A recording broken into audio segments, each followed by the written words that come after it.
Il y a un an, Oui. l'un des plus graves problèmes dans ce pays était celui de la sécurité. Il y avait des viols, il y avait des arrestations arbitraires, il y avait une police qui n'était pas véritablement formée pour cela. Certains ont parlé ici des frères Cissé, pour en rire. Aujourd'hui, où est-ce qu'on en est? Est-ce que c'est restructuré, cette sécurité dans ce pays? Est-ce que les viols ont diminué? Est-ce qu'on a une vraie force de sécurité en Côte d'Ivoire tout à fait. aujourd'hui? La sécurité s'est bien améliorée. Vous savez, les indices sont passés de 4 à 1. Donc la Banque africaine de développement revient bientôt parce qu'elle estime que la sécurité est bonne, même niveau qu'en Tunisie. Les ambassades reviennent. L'ambassade de Grande-Bretagne vient de faire revenir donc son ambassadeur. Et ainsi de suite. Beaucoup de structures, d'organisations internationales qui étaient absentes sont revenues. Pour vous, on est au niveau d'avant, Monsieur le Président? On est au niveau d'avant. On est au niveau d'avant et je reçois tous les matins le rapport de la police sur le nombre de véhicules volés, le nombre de bandits arrêtés, le nombre de viols, etc. et même des cadavres qui sont découverts ici et là. Et nous sommes à des indices pratiquement maintenant, tout est normalisé. De temps en temps, effectivement, il y a une poussée, ça peut durer 1 ou 2 jours, parce que Abidjan est une très grande ville, une ville de 6 millions d'habitants. Mais en dehors de ça, c'est une situation normalisée. Maintenant, je vais aller plus loin. Je vais assurer la quiétude et la tranquillité des Ivoiriens. Je ne veux pas qu'il y ait une quelconque angoisse de mes compatriotes par rapport à ces rumeurs de ceci ou cela. Et c'est pour cela que j'ai pris moi-même la responsabilité de la défense. Justement, n'était-ce pas parce que ça ne marchait pas? N'était-ce pas parce que vous estimiez qu'il était plus difficile de réunir ces deux armées qui existaient dans ce pays? Parce que je vais aller plus loin. Les deux armées sont complètement réunifiées. Complètement, Monsieur le Président, puisqu'on sait qu'entre eux, ils se battaient, même quand il fallait faire du sport, c'était une grande bagarre. Vous voyez, vous venez de confirmer que nous avons fait des progrès considérables. Il y a 1 an, ce sont des gens qui se battaient même à l'occasion du sport. Aujourd'hui, que ce soit donc, les militaires, les gendarmes, les policiers, mènent des missions conjointes. Et j'ai rétabli la hiérarchie dans l'armée. Maintenant, nous sommes dans un environnement où je m'emploie à dire à l'armée en général que l'état de droit doit être respecté. Mais comment on peut intégrer toutes ces personnes qui n'avaient aucune formation militaire, qui étaient venues pour... Non, toutes ces personnes n'ont pas été intégrées. Nous avons intégré une dizaine de milliers et le gros reste à démobiliser. Et ça, c'est un souci que j'ai et sur lequel je suis en train de travailler. C'est un problème important parce que beaucoup de jeunes ont pris les armes pendant cette période critique pour la Côte d'Ivoire et parce que les policiers, les gendarmes ont abandonné leurs armes, leurs tenues et donc les jeunes gens sont venus, s'en sont accaparés et font de la résistance. Mais on ne peut pas les prendre, tous ces 40 ou 50 000 jeunes, dans l'armée. Qu'est-ce que vous allez en faire? Voilà, il faut les démobiliser, ça veut dire qu'il faut les désarmer. Il faut ensuite trouver des emplois. Il y a certains qu'on pourra faire entrer dans l'armée, dans la police, la gendarmerie. Donc, j'ai pris la défense précisément pour faire ce travail de restructuration, de démobilisation, de désarmement et surtout de réinsertion. Et j'ai un ministre délégué qui m'assiste, mais ce sont des décisions urgentes à prendre. Ce sont des décisions qui, pour la mise en œuvre, demanderont des moyens considérables. Et je considère que j'ai tout de même une certaine crédibilité qui me permettra d'avoir les ressources nécessaires pour mettre en place cette réforme du secteur de sécurité. Donc les choses sont en cours. Nous avons un Conseil national de sécurité qui se réunit 1 fois par mois sous ma présidence avec tous les ministres concernés, y compris les ministres de souveraineté tels que la justice, l'économie et les finances. Justement, on va en parler de la justice. On va en parler de la justice qui est l'un des plus gros débats ici, 1 an après, puisqu'aucun procès n'est ouvert aujourd'hui. On va parler aussi de la réconciliation nationale qui semble un peu au point mort. Et puis on parlera de la sous-région qui s'enflamme, le Mali, la Guinée-Bissau, puisque vous êtes le président en exercice de la CEDEAO, la Communauté économique des États de l'Afrique de l'Ouest. 1 an après, on avait promis la réconciliation nationale. Et le seul geste que l'on ait vu, et qui peut-être a rendu les choses un peu plus difficiles, c'est l'extradition du président Laurent Gbagbo à La Haye. 1 an après, pourquoi n'y a-t-il pas de procès? Pourquoi est-ce le seul qui finalement répond de ce qui s'est passé dans ce pays devant une justice internationale en plus? Mais je pense que vous êtes un peu sévère de dire qu'un an après, il n'y a eu que l'extradition de l'ancien président. L'ancien président a la place qu'il mérite, puisqu'il a commis des crimes graves, des crimes contre l'humanité.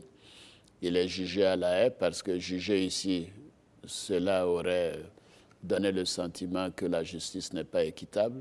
Là, la justice, elle est indépendante à La Haye, elle est équitable. Donc, tournons cette page. Il a eu la responsabilité suprême. Il a été le chef suprême des armées et cette armée a tué plus de 3000 personnes. Donc, je ne voudrais pas insister. Mais en parler trop de cela voudrait dire que nous voulons nous mêler de ce que la justice va faire à La Haye. Mais il n'était pas le seul à avoir tué, laissez La Haye faire son travail. Il n'était pas le seul. Oui, mais il était le responsable suprême.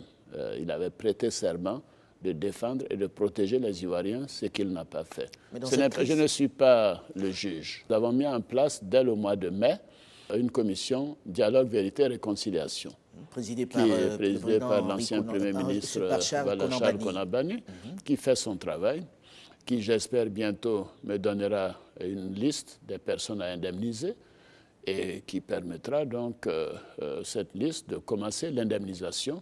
S'il faut dégager 50 ou 100 milliards de francs CFA pour procéder à ces indemnisations, nous allons le faire. Troisième chose,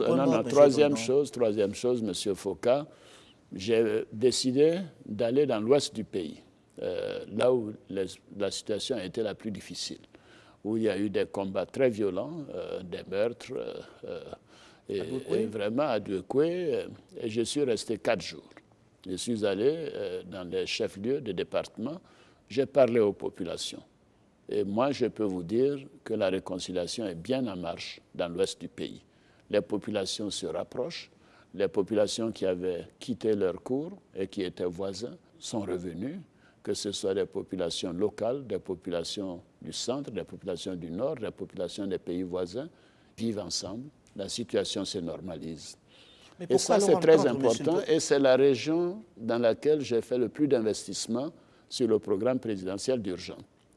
Réparer les routes, réparer les écoles, réparer les sous-préfectures, réhabiliter les centres de santé, donner des médicaments, donner des vivres, et je peux continuer à aller. Donc c'est pour vous dire que nous avons une détermination à aller loin, le plus loin possible, à réconcilier les Ivoiriens, pas seulement dans l'Ouest, mais sur l'ensemble du territoire ivoirien. Justement, Monsieur le Président, comment expliquez-vous que des personnes que l'on rencontre estiment qu'aujourd'hui, on a l'impression que vous êtes en train de vous entourer plus des gens de votre région du Nord aujourd'hui que du reste du pays, et que ce n'est pas cela qui va permettre la réconciliation nationale? Je pense que non, c'est une fausse querelle. Prenez le gouvernement.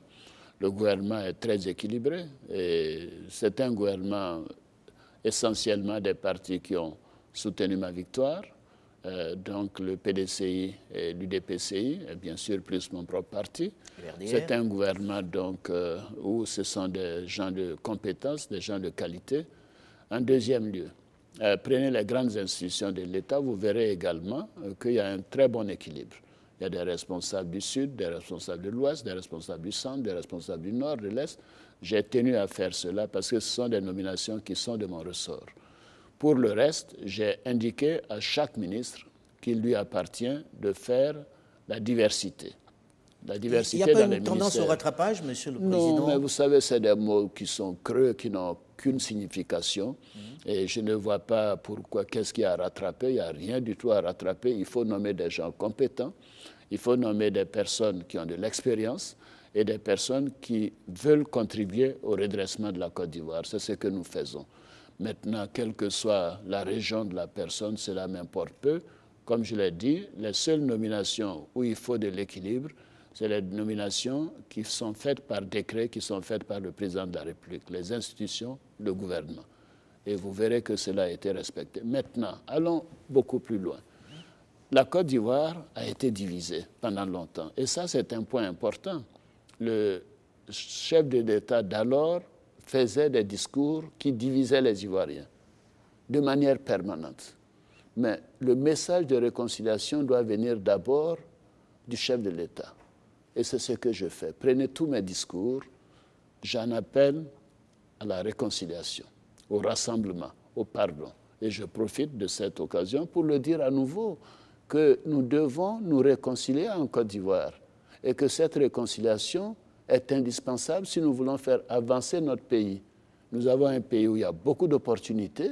Les Ivoiriens ne peuvent pas rester divisés sur de fausses querelles et sur l'intoxication qui a habité ce pays pendant une dizaine d'années. Mais pour que cette réconciliation, Monsieur le Président, pour que cette réconciliation avance, ne devrait-on pas au moins commencer des procès de ceux qui en face, ceux qui dans le camp des vainqueurs ont commis aussi des exactions, Monsieur le Président? C'est un grand message, les Africains doivent apprendre à construire des États de droit. La Côte d'Ivoire est maintenant un État de droit. L'exécutif ne peut pas intervenir dans ce qui se fait au niveau de la justice. La justice a son calendrier.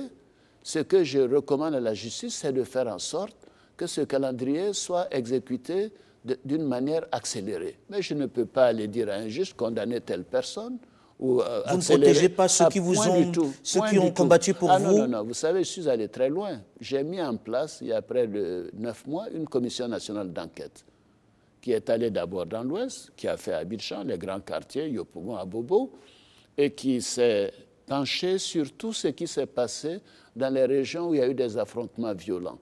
Mais j'attends le rapport de cette commission, j'espère d'ici fin juin, et il n'y aura aucune protection de qui que ce soit. Même des anciens comme zone dont on parlait, qui sont proches de vous? Je ne fais pas de procès d'intention. Je suis le président de tous les Ivoiriens et je traiterai à égalité tous les Ivoiriens. Ce rapport de la commission sera rendu public et la justice sera donc destinataire de ce rapport et devra entreprendre tous les procès qui sont du ressort donc, de la justice. Et les sanctions qui devront être prises seront prises par la justice. Donc séparons les choses. Ce n'est pas le président de la République, chef de l'exécutif, qui doit dicter à la justice son rythme et les personnes à sanctionner. Je tiens beaucoup à cela.